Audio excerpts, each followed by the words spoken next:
Philippines. Good morning, Luzon, Visayas, and Mindanao. Good morning, Metro Manila. This is your host, Jera Sison of Everything Under the Sun. Well, why do you call this program Everything Under the Sun? Because we'll be talking on issues, everything and anything under the sun.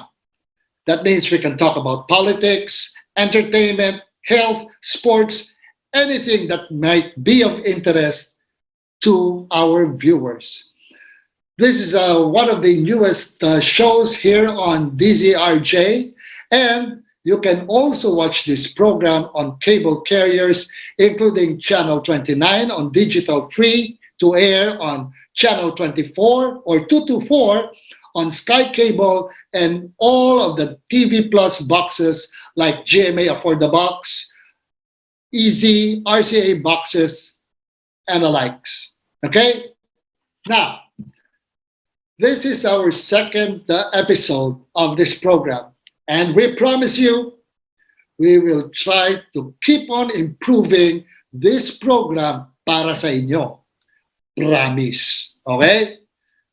Last week, our host was Mr. Josal Daryaga of Meralco. But now, from kuryente, dito naman tayo sa kalakaran ng trapiko at pagsasaayos ng Metro Manila. Okay?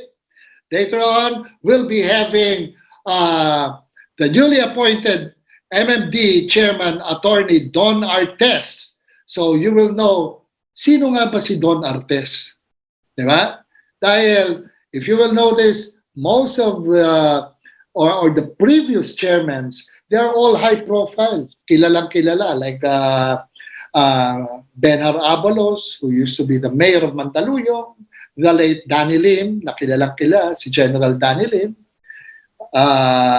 si BF, di ba? Now Senator Tolentino. Now, this is a guy that we need to know more about him. So stay tuned. Later on, we'll be discussing 3 important issues of the week before we go to interview MMDA Chairman Don Artes. Babalik kami. Don't go away.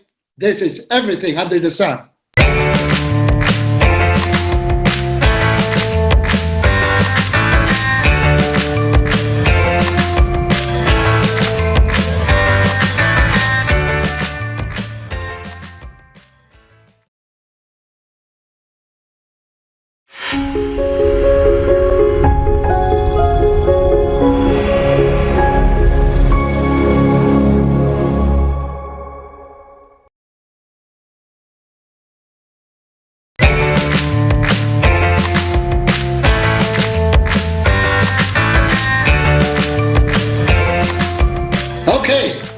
Welcome back to Everything Under the Sun. This is your host, Jera Sison. Kanina nagkamali ako. Nasabi ko nga, our guest last week was the Vice President for Corporate Communications of Meralco, Mr. Josal Daryaga. Siya yung guest, ako yung host. Okay, going back to the issue at hand. Well, I want to discuss 3 major issues that happened recently.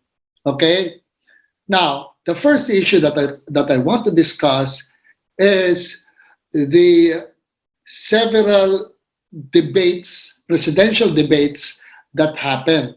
No, dahil alam naman natin, with less than March, April, May, or less than 2 months to go, tayo will be trooping sa mga poll centers to cast our votes kung sino ang susunod na Pangulo ng Pilipinas. Now, it has been a tradition ever since that all these presidential candidates will go through an exercise of having a debate.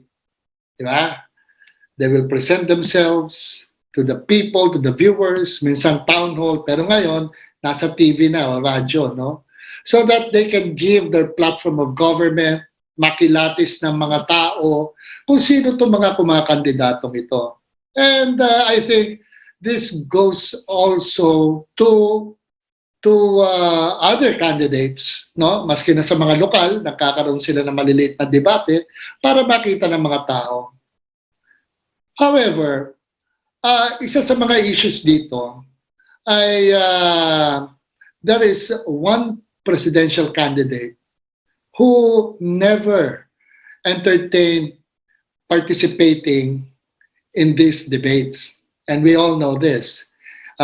This is our front runner na si Bongbong Marcos. Okay? Now, he is leading for the past 2 months of the surveys conducted. He was leading by 60%. The rest, 40 down, away-away na yung mga ibang presidentiables. Okay? Now, sabi ko nga dati, ang analogy dyan, just like in basketball, nasa fourth quarter na ng laro, lamang ka ng mga 40 points, okay? Fourth quarter, ipapasok mo pa ba yung mga star players mo? Eh kung ma-injure, matapilok. We're talking about the entire NBA season in order to win a championship. In the same manner, okay, siguro lang nakikita ko doon sa kampo nila BBM, why do I need to participate in all these debates? Ang laki ng lamang ko. In other words, a lot of our voters are already convinced that he is the right president for 2022, for the next administration.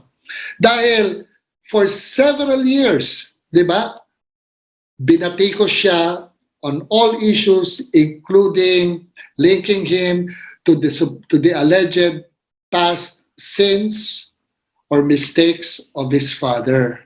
Di ba? However, dito sa proof ng survey, it seems that they understand and they believe that Bongbong would be a good president. Diba? Kaya siguro ang tingin nila, we don't need to go on those debates dahil I will just be there para ulit-ulitin din yung mga issues na binabati ko sa kanya, di ba? Na alam naman na naisagot niya na, kumbaga, pagpipiestahan lang siya. And I think that is the reason why BBM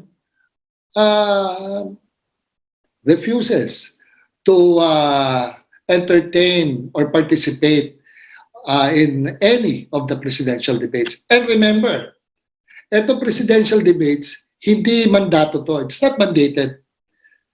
COMELEC only encourages these candidates to present themselves to the people. So, don't go away. We'll be discussing more issues in a while. Stay tuned. This is Jera Sison of Everything Under the Sun.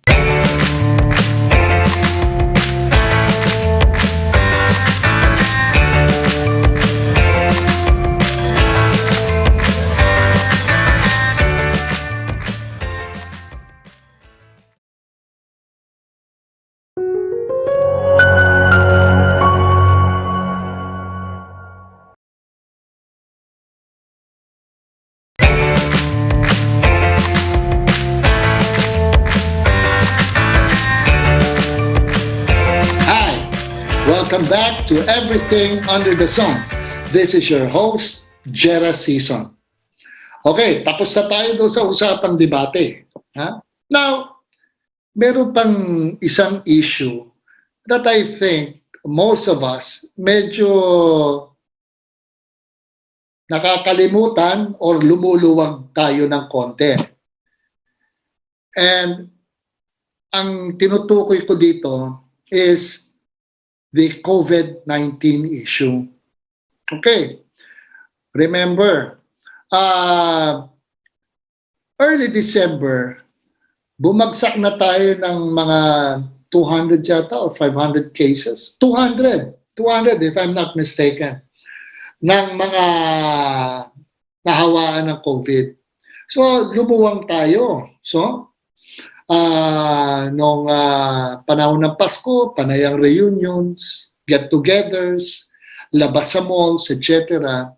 But we all know that in other countries, meron ng bagong variant ang COVID. And this is the Omicron variant, no? Na medyo mabilis ang pagkalat. Now, what did Secretary Duque say before na yung Omicron kung mapipigilan natin or kung kailan darating? That was last year. I think that was late November. Ang sabi ni Secretary Duque, hindi ko masasabi pero sigurado darating yan dito. Now, why am I saying this? In other parts of the world, umaakyat na naman ang kaso ng COVID-19. And this variant is similar to the Omicron virus, pero ang tawag nila is stealth Omicron. And when you say stealth, parang yung stealth bomber, hindi mo talaga nakikita. Tatamaan ka na lang. Kahit ano, kumbaga, maski na nag-iingat ka. Dahil na stealth hindi mo alam kung paano ka tatamaan. Okay? Now, in Hong Kong, almost 66,000 cases this month. And 40% of them are not vaccinated. Tumataas ang kaso ng COVID sa Hong Kong. Likewise, kung saan talaga nagsimula tong sakit na to, in China, in Shanghai, and Shenzhen, tumataas din. In South Korea, last March 17, 600,000 cases in a day. Hindi ba nakakabahala yun? And I guess yan yata ang pinakamataas na record in a day na tumama ang COVID cases. Now, in the Philippines, we're now in alert level 1. Government and other offices, they have mandated that employees go back to a 5-day work week. Wala nang work from home, di ba? And the very purposes of this para bumalik tayo sa normal na ekonomiya. However, kailangan mag-ingat pa rin tayo dahil we will be exposing ourselves more sa maraming tao. Mas lalo na sa public transportation, sa malls, di ba? Sa kainan, sa parties, etc. So in other words, isipin natin palagi, hindi nawawala ang COVID. It will always be here. And we should not let our guards down. Okay? Later on, last issue leading to our guest for today on Everything Under the Sun. We'll go on a commercial break. We'll be right back.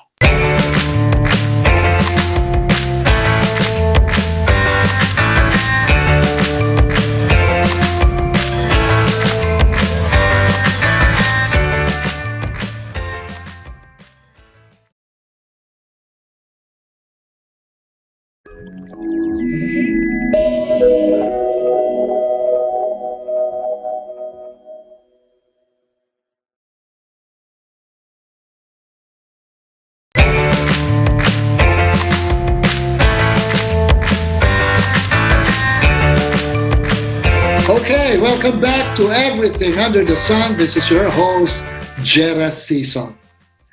Now, as was discussed earlier, we are talking about COVID-19 and Alert Level 1. Ngayon, kaakibat ng Alert Level 1 ay ang pagdami nga ng tao sa labas.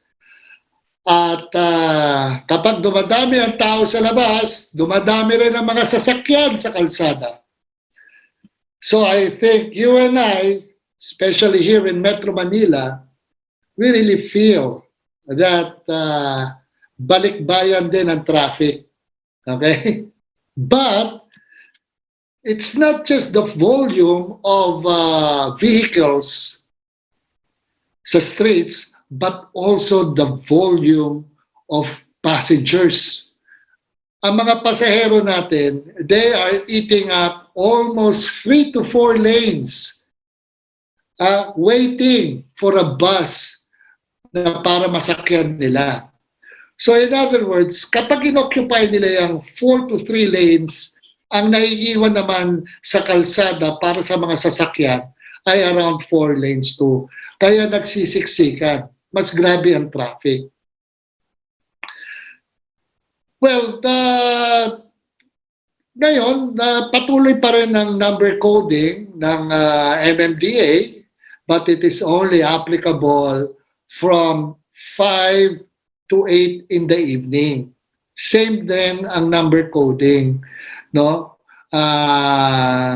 Yun lang ang window na baliktad, no? Na they are implementing the number coding. Unlike in Makati, syempre, ibang mundo ang Makati.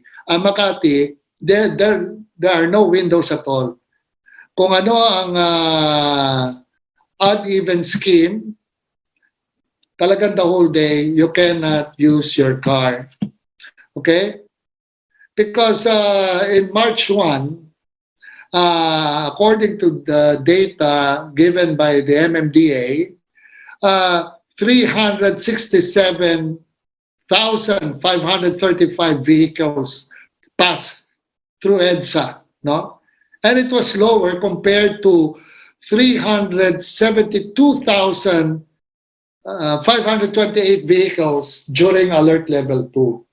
Pero palagay ko lalaki pa yan, dadami pa yan. Now, later on, we'll be talking to the man, the newly appointed MMDA chairman, Attorney Romando Don Artes. Okay? So we'll be right back. Stay tuned. This is Everything Under the Sun.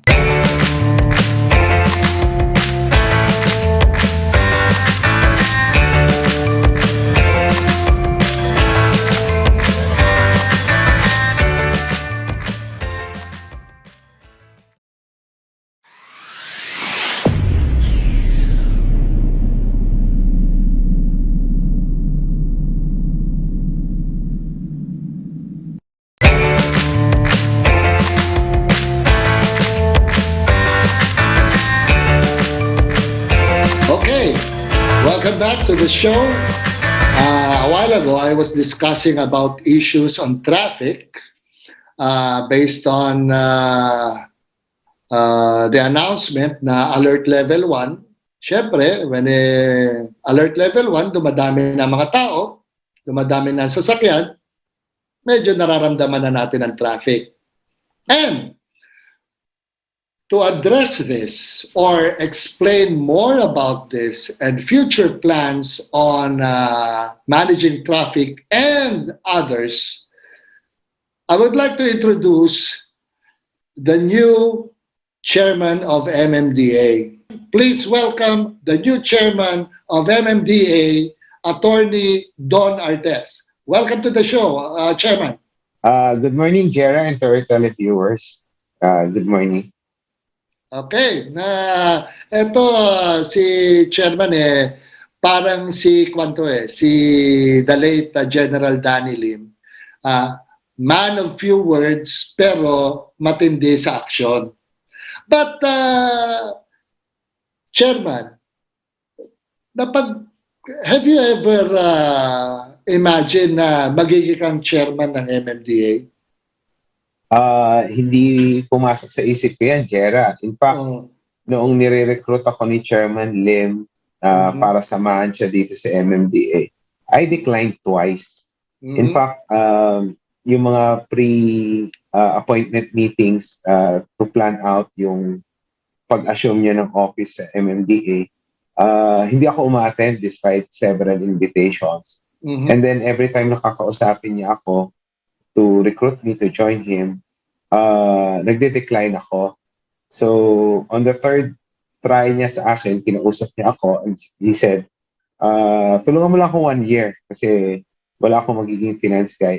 I'm a certified public accountant kasi Mhm. and Mhm. meron akong experience sa budgeting and accounting.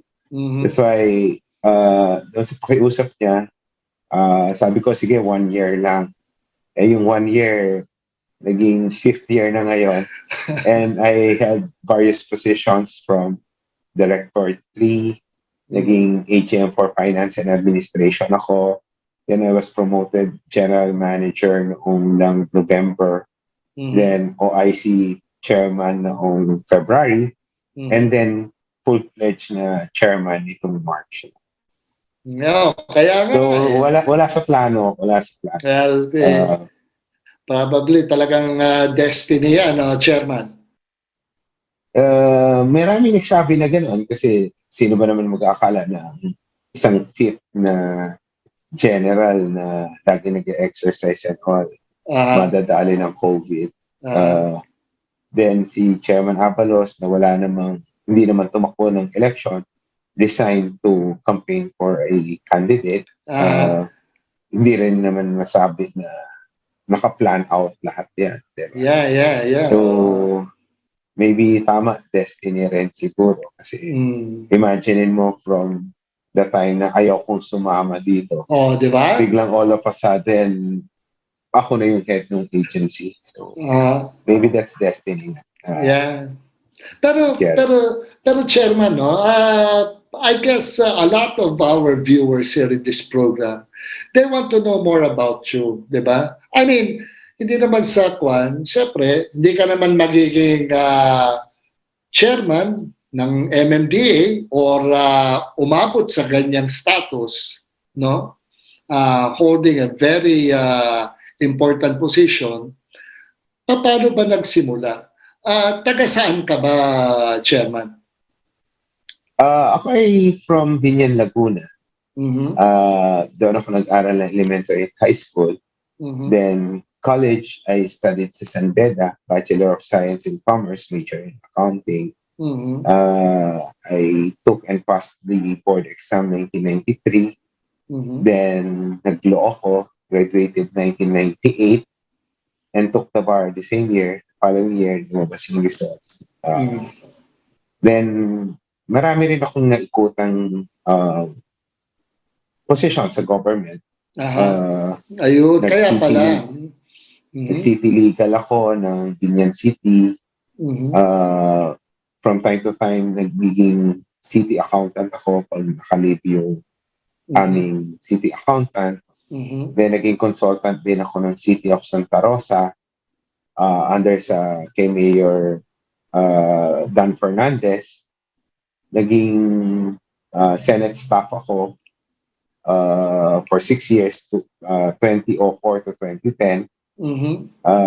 Naging consultant ako sa House of Rep ng dalawang congressman. So, I would say marami na rin ako naikutan. Yeah, yeah. Oo. Kumbaga, 'di ba? Hindi naman sa kwan, no? With all due respect to the other chairman ng MMDA, 'di ba?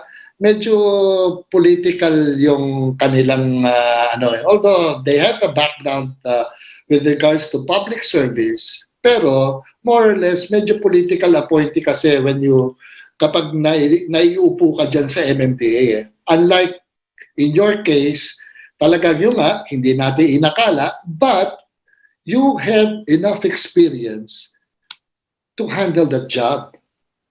Maybe because nakita naman nila yung performance ko as Assistant General Manager for Finance and then Mhm. eventually GM.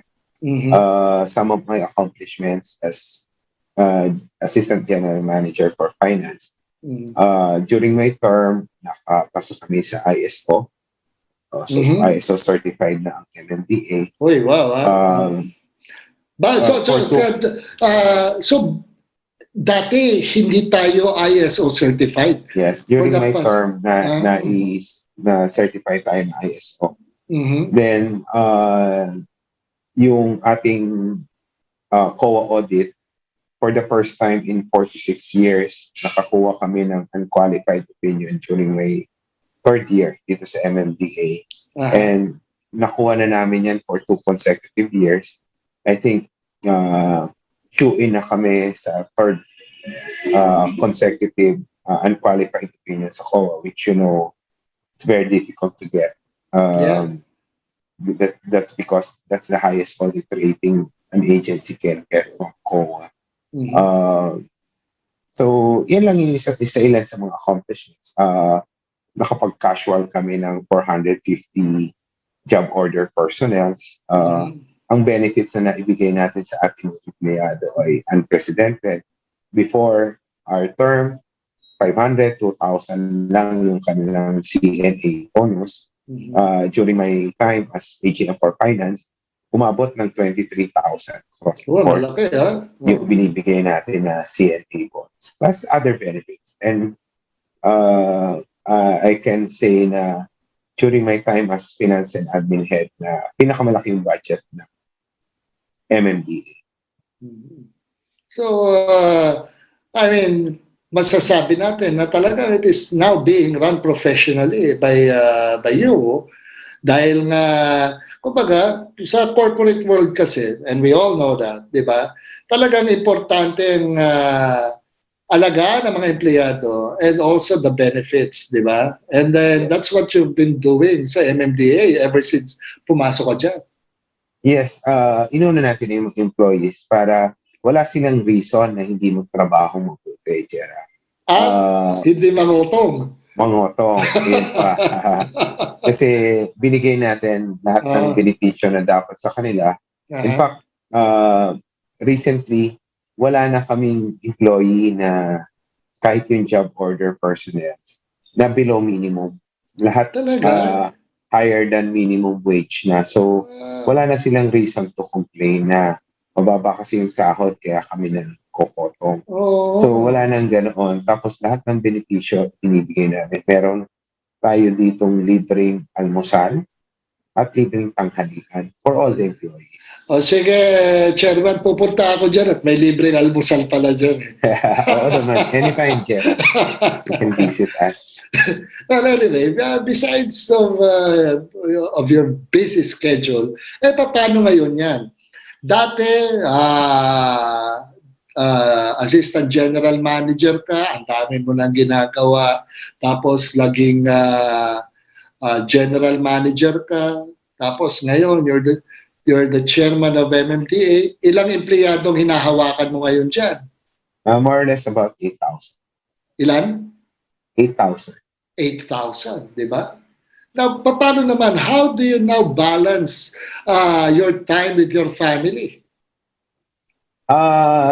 Yung weekend sa akin, Jera, medyo sacred yan. Although, from time to time, dati, nung AGM pa lang ako hanggang GM, medyo na-preserve ko yan, yung sacredness ng weekend. But now, from time to time, medyo nababiolate na yung sacredness ng weekend ko. Pero may mga call of duty na kailangan attendan, meetings, and buti nga, medyo nabawasan na siya ngayon kasi dati puro Zoom meeting, especially during pandemic response. Ngayon medyo nabawasan. Dumami lang siya nung nag-Omicron surge. Halos everyday nag-meet kami Zoom kahit late night. Recently, hindi na masyado. Although meron pa rin naisisingit na hindi matanggihan or kailangan puntahan. So, pero as much as possible yung weekends ko para sa family. It's good to know. Now, going back to doon sa COVID, kamusta na ngayon ang situation sa management niyo? Dahil I know MMDA played a very vital role tungkol when during the surge ng COVID, di ba? Balita ko, ikaw, tinamaan ka rin ilang beses, di ba? Yeah. Oo. Kamusta naman ngayon? Ano ba ang mga programs ng MMDA with regards to COVID-19? Yes, we have a very good situation right now. In fact, yung latest na data na nakuha ko kanina, yung kahapon, ang new cases natin is only 115, which is sobrang mababa na despite yung mga nakita nating malaki rallies. Mukhang na-contain na talaga natin. Compared to other countries na nagsa-surge pa rin hanggang ngayon, mas better off yung situation natin. As to programs, tuloy-tuloy yung pagbabakuna natin. Ang ginawa na natin ngayon, tayo na yung lumalapit sa tao. So, meron kaming program ng DOH na nagpupunta na kami sa mga malls, sa mga call centers. Tayo na yung lumalapit kasi alam naman natin na hindi na maka-absent sa trabaho yung ating mga kababayan para magpabakuna. So, ang ginagawa natin ngayon, tayo ang lumalapit sa mga tao. Like, pag Friday, meron tayong pagbabakuna sa Quiapo Church. Yung mga call centers sa gabi, pinupuntahan natin sa kanila ng mga offices. At doon na po tayo nagtuturok ng booster shots at ng kahit primary and second doses. So, yan yung way natin para mapagpatuloy yung vaccination program against COVID-19. So, ano yan? Do they coordinate the offices or the malls with MMDA with regards to this? Paano ba yan? Yes, may tie-up na kami actually sa mga malls. So, it's just a matter of scheduling it. Yung sa mga call centers naman at yung other offices, they just have to write us a letter, tapos i-schedule namin. Tapos dala na namin lahat yun. Dala namin ng bakuna, karayong, band-aid, alcohol. Wala na silang intindihan. They just have to provide us kung ilan yung babakunahan. Then, schedule namin. Then, we'll go there.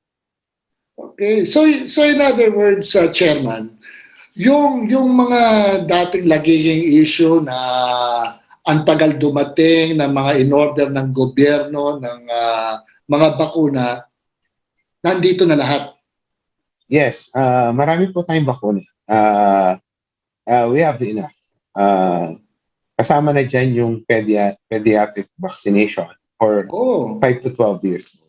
So, tinuturokan natin dito rin sa MMDA, meron kaming sariling facility na ginawa natin conducive para sa mga bata at yung mga nagpapabakuna, binibigyan natin ng bag, Jera, to encourage them to have themselves vaccinated. Yun yung contribution natin or tulong natin para bumalik na rin sa face-to-face classes yung ating mga anak. Okay. Maliban dyan, ito siguro few of you know this, no? But before we go to the traffic issue, etong si Chairman, siya yung talagang nakatutok dati sa mga successful Metro Manila Film Festivals. Baka hindi nyo alam. Ako alam ko dahil nanonood ako ng mga movies ng Metro Manila Film Festival. No? Ano na ba ang status ngayon ng MMFF? Yes, Jera, yung first 2 years namin dito sa MMDA, we were able to break the box office records ng panahon ni Chairman Lim. Marami tayong innovations na ginawa sa MMFF, kasama yung institutionalization ng Student Short Film Festival, na kung saan ang mga nagpapasok ng entries ay mga bata, mga students, na sinasubsidize natin yung paggawa ng pelikula. This is to encourage yung ating mga kabataan na i-explore yung career sa filmmaking at makadiscover tayo ng mga artistic na mga bata. Kasama din dyan, nag-launch kami ng Summer Film Festival. Unfortunately, inabot ito ng COVID, so hindi siya natuloy. Tapos, na-break na natin yung box office record. I think that was 2018. 2019, nagkaroon naman ng bagyo, kaya medyo bumaba yung yung box office sales, pero decent pa rin. A little less than 1 billion ating gross receipts. Ang Mhm. record natin is 1,068,000,000. Yun yung pinakamataas na gross revenue sa Manila Film Festival. Mhm. Then, tumama ang pandemic noong 2020. Since sarado ang mga sinihan, we ventured into online platform para Mhm. wag mawala yung tradisyon. Yeah. Unfortunately, tinalo kami ng mga pirata. So, hindi kami makakatch up sa bilis ng pamimirata ng mga pelikula. Well, in a way, it's a success because una, hindi naputol yung tradisyon. Yeah. Alam naman natin na ang MMFF ay part ng Christmas tradition ng bawat Yes, yes. pamilyang Pilipino. So, Mhm. natuloy natin siya despite all the odds. Mhm. This last year, meron na, binabalik natin siya sa sinihan. Unfortunately, medyo yung stigma ng COVID na andyan pa rin. Mhm. Konti pa rin ang nanood ng sine. Mhm. Pero naidaos naman natin. And ito namang pagbaba ng panonood ng sine is worldwide because of the fear na nandiyan pa rin yung virus. So Yeah. hopefully this year, we'll be able to go back to na normal na pag Pasko, Maka-rebound, nakapila. maka-rebound. Yeah. Yeah. Dahil tandaan natin, Jera, MMFF is still the biggest venue para sa pelikulang Pilipino. Dahil ito lang yung period na exclusive Yeah. for 2 weeks, Oh. exclusive sa pelikulang Pilipino ang mga sinihan. Mhm. Although tinatawag siya Metro Manila Film Festival, pero may agreement kami sa mga sinihan na ito ay nationwide. Walang ibang ipalalabas na Talaga? movies, na foreign. Talagang Kailan purely entries ng MMFF. Now, Chairman, para ko, dahil you mentioned big numbers a while ago, di ba? 1 billion, 1 point, pagkano yun? Sa gross revenue. 1.068, yes. Sa gross revenue. Saan ba pumupunta yan? Yung revenue sa Metro We Manila get a Film certain Festival? percentage ng revenues na yan. Uh-huh. Pero hindi sa MMDA po napupunta, Yeah. kundi sa mga beneficiaries. Yun. So meron tayong mga sinusupport na mga organizations like Mobile Fund, some other government agencies. So hinahati-hati po natin yan. Meron silang mga percentage ng kung magkano nakukuha nila. And medyo maganda rin naman yung amount na naibigay natin. And Jera, I'd like to emphasize na yung pagpapatakbo namin ng MMFF, especially during my time, wala pong ginagastos kahit 5 ang gobyerno sa pagpapatakbo ng MMFF. Yan po ay naihanap natin, nagawa natin ng paraan kasi nagkaroon kami ng COA findings na hindi dapat gamitin yung percentage na nakukuha namin para sa operations ng MMDA. At wala naman po tayong budget dyan na naka-allocate dito sa MMDA. So, ginawan po natin ang paraan yan through sponsorships, mga deals. At sa ngayon, masasabi ko na kahit na konti yung kinita this past 2 years, we have sufficient funds to run the MMFF this year. Wow, talaga Chairman, ha? Talagang you're a true finance guy. Alam mo talaga, parang sa DBM, alam mo kung saan ipapasok ang tamang budget kung para saan.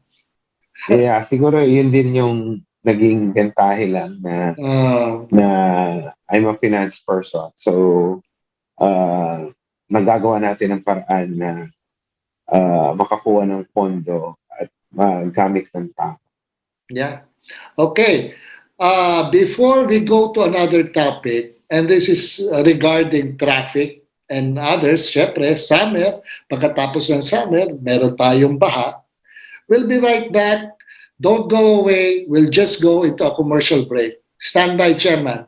This is Everything Under the Sun with Jera Sison.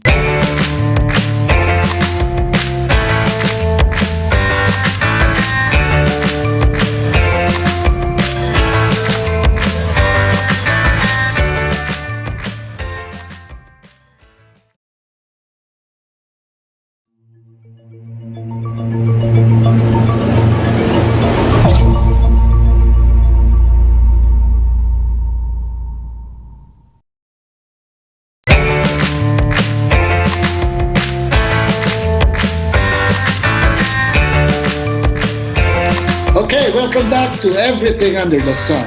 This is your host, Jera Sison, and with me is the new chairman of the Metro Manila Development Authority, Attorney Don Artes. Okay, Don, we've discussed your humble beginnings. We've discussed kung bakit ka nandyan ngayon, and also with the Metro Manila Film Fest. Now, we talked about the current traffic situation. Dahil nga, as I said earlier in my commentary, now that it's alert level 1, medyo dumadami na talaga ang sasakyan, pati ang paglabas ng mga pasahero. Ano bang namomonitor nyo ngayon sa MMDA with regards to this?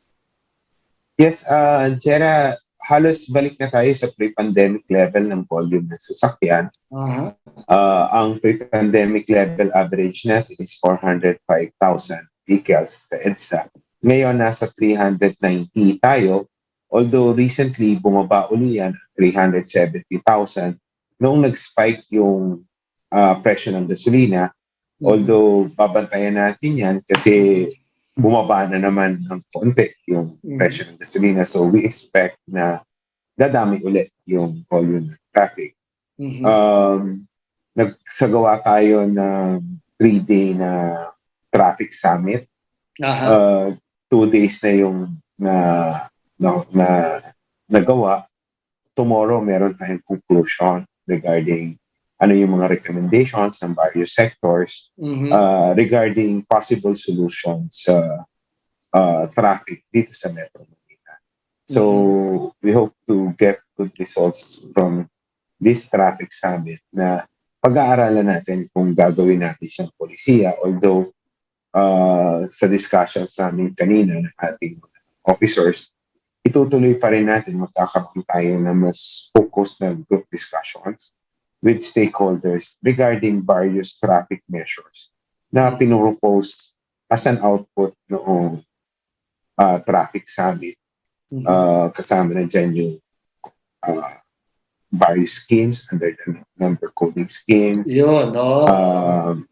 Yung mga bike lanes, motorcycle lanes, at iba pa. So, I don't want to preempt yung outcome noong summit na yan, pero will inform the public of the results, mga suggestions, so that we can have free and inclusive discussion nitong mga proposed traffic solutions na kung makita natin na maganda, ay gagawin natin polisiya dito sa MMDA. So meantime, Chairman, ganun pa rin ang window natin ng yes, ang number coding. Ang number coding natin will remain at 5 to 8 p.m. dahil ito yung nakikita namin na talagang sobrang heavy na volume. Yung sa ibang oras naman, medyo maluwag pa. In fact, ang average speed natin sa EDSA is still at around 21 kilometers per hour, which is almost double ng pre-pandemic level na average speed sa EDSA, which is around 11 kilometers an hour. Pero kamusta naman yung mga buses dito sa nanilagay na ninyo sa left side? How's it doing? Mas efficient ba yun? Yes, efficient kasi isa siya sa nakikita natin na dahilan kung bakit mas mabilis yung daloy ng traffic at 21 kilometers per hour. In addition to yung mga bridges na nagbukas, skyway connectors and all. Pero ang masasabi natin magandang resulta ng bus carousel na yan is yung mobility ng tao. Kasi dati, around 10 kilometers lang or less per hour ang takbo ng mga buses. Pag naghintay pa ng pasahero, mas mabagal siya. Unlike ngayon, ang average speed ng ating bus carousel is at 40-45 kilometers per hour, which is mas mabilis. Yung normal nila na 2 to 3 hours na travel time, end-to-end, monumento to MOA, ngayon ay nakukuha ng mga 1 hour 15 minutes lang. So, apakalaking luag nito sa ating mananakay, sa ating mga commuters, na mas madali silang nakakapunta sa trabaho at mas maaga silang nakakauwi. At the average siguro 2 to 3 hours ang natitipid nila. Stuck sila sa traffic. Instead na stuck sila sa traffic, ay nai-spend pa nila para magpahinga or mag-spend ng quality time sa kanilang mga pamilya. How about yung ferry? Ano na ba status nun, Chairman? Yung Yes, ferry. yung ating pong ferry ay fully operational now. We have sufficient boats to Ilan? regularly. Actually, 13 po yung ating boats. Halos lahat yan bago na.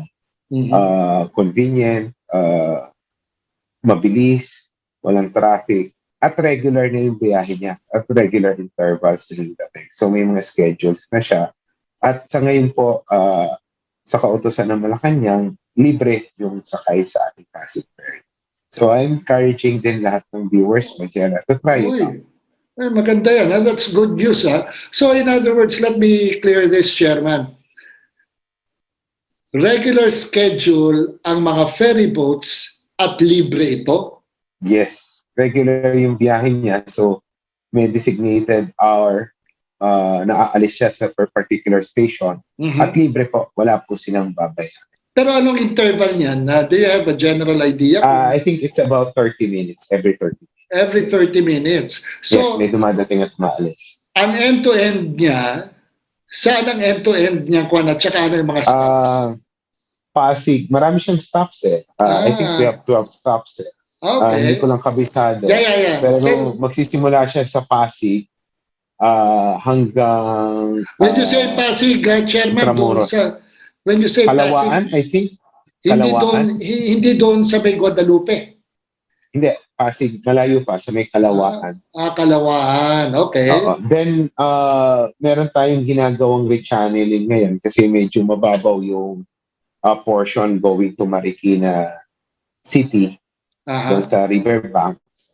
So, hinuhukay natin yung maliit na portion niya now para makatuloy yung Pasig Ferry natin. In fact, nabid na namin yung construction ng bagong terminal na gagawin dyan sa Marikina.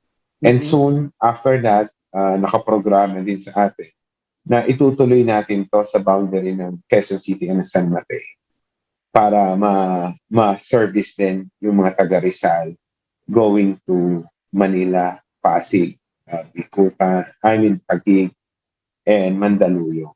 So, i-expand natin talaga yung Pasig Ferry service. So, anong mga rivers, Pasig River pa rin ang pinagdadaluyan yun o tributaries? How do you call that? Hindi, Pasig River. Lahat Pasig River? Pero pumapasok rin tayo ng konti sa Marikina River. Hanggang doon sa riverbanks. Yun ang plano natin. Okay. Speaking of that project, ano pa ba ang nasa pipeline ng MMDA with regards to infrastructure projects in order to fix our traffic problems? Una-una, Jera, tuloy-tuloy naman yung ating intelligent na traffic signalization system. Ito yung computerized na volume count siya, nag-a-adjust siya yung ating mga stoplights. Depende sa volume ng vehicles.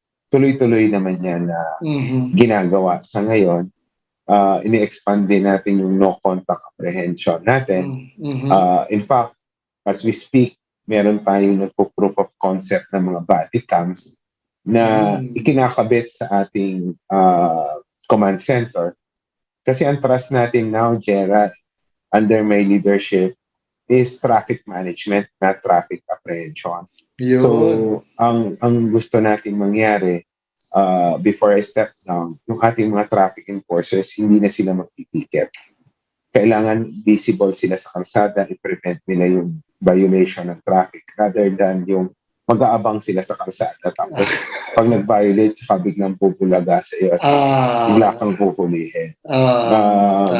Ang vision natin is there will come a time na talagang ang mga enforcers natin is purely traffic management. Hindi na sila mag-i-issue ng ticket. So, talagang ang gagawin lang nila is i-manage yung traffic, pabilisin yung traffic.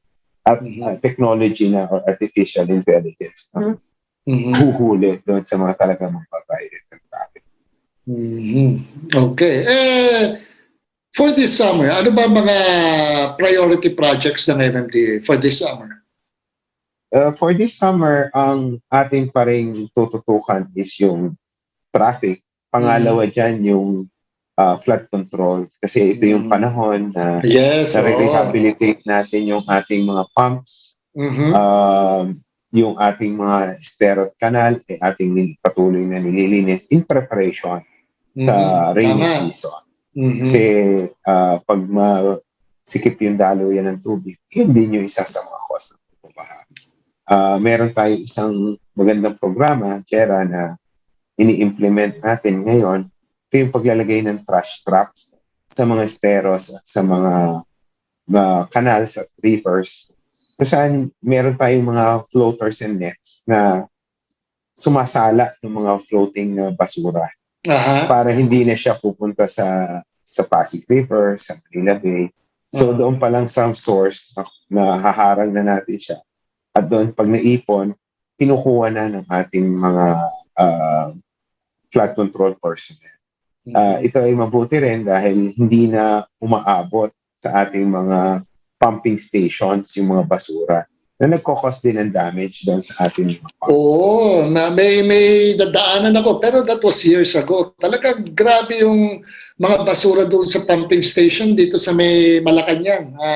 Yes. Ano bang pumping Tapos station yun? I think Libertad yata. I'm not so sure. Grabe, pero meron din tayong kaakibat na programa dyan, Jera. Naglagay tayo ng granulator kung saan yung mga basura na pwedeng gamitin as enhancer ng brick making ay ating ginagawa. So, ginagawa natin tulad ng mga plastic bottles, ginigiling natin yan. Then hinihalo at ginagawa natin itong brick. Ito ay pang-repair ng ating mga sidewalks, pathways. Ganda yan, yeah, that's a good project. So, hinaano natin yan. At the same time, meron tayong bagong bili na weed harvester. Kadi-deliver lang last year.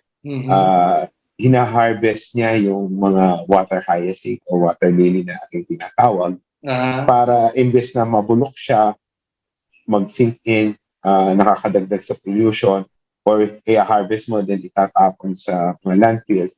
Ang ginawa natin ay nag-procure tayo ng charcoal brick maker.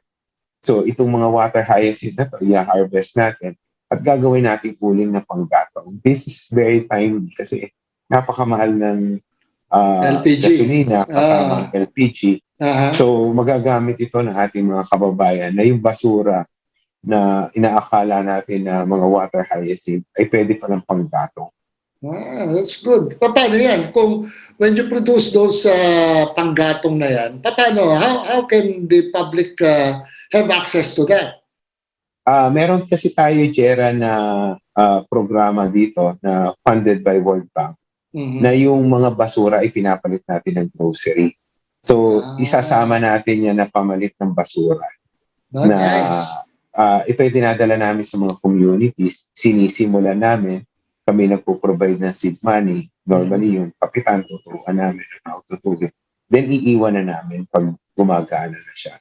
So, balak namin itong mga magagawa na mga uling galing sa water hyacinth ay magiging part ng ating basura kapalit ng grocery. Ang dami palang magagandang programa ng MMDA. At least this show is a good venue for the listeners na marami pala kayong ginagawa, hindi lang basta hindi lang traffic at hindi lang bakuna. Di ba? Opo. Marami pong program ang MMDA. Yun lang din siguro yung medyo kulang sa amin is yung communications ng aming ginagawa. Kasi normally ang focus ng tao is traffic or baha.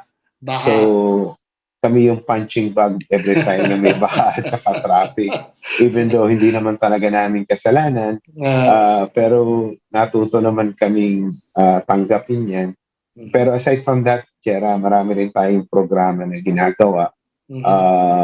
May anti-dengue program din tayo kung saan talagang nagpupunta tayo sa mga schools at communities at nagbibigay ng kapasidad sa ating mga komunidad na maawala yung dengue sa mga dengue prone areas. tumutulong din tayo sa mga paglilinis, clearing ng roads, ng obstructions. So marami pong ginagawa. Kasama na po yung mga greening projects natin. Kung mapupunan nyo, sa mga major thoroughfares, ilalagyan natin siya ng halaman para hindi lang maganda sa paningin, maganda rin sa ating paghinga. At the same time, Jera, last year, nag-allocate tayo ng 340 million pesos para mag-develop ng mga parks. 20 million each per city dito sa NCR. Sila lang yung nag-determine ng area. Tinuro lang sa amin yung area. Pinadesign namin yan at nilalagyan namin ng park. Tapos iniilawan namin. And soon, with the tie-up with DICT, lalagyan natin yan ng Wi-Fi. Wow! Maganda, ha? So talagang right now, the new chairman has his hands full of so many projects and continuing, maintaining the major roads in Metro Manila. Well, good luck sa'yo. I know you can do it. Hindi lang nila masyado na, but Chairman Artes is a good friend of mine, and I know from my heart, this guy is a workhorse. He's a workhorse, and he has this. So congratulations, Chairman. Congratulations. Thank you, Jera. Yeah. Hope to see you soon. Kaibigan talaga kita. Sobrang papuri mo. Hindi, totoo naman. Baka ma-obvious tayo. Okay. Thank you very much. Thank you, Jera, for this opportunity na ma-i-explain din sa tao yung aming mga programs. And anytime, you can call me anytime. And hope to see you soon. Okay. Maraming salamat. Did you know what device that we keep close to our face and mouth is the most unclean? Yes, it's our cell phones. They carry 10 times the bacteria found on most toilet seats. Your smartphone goes just about anywhere with you, which means that it picks up a whole load of germs along the way. Scientists at the University of Arizona have seen phones that had 100,000 bacteria on them. So the question is, when was the last time you cleaned your cell phones? Next time you go to the toilet, don't bring your cell phone with you.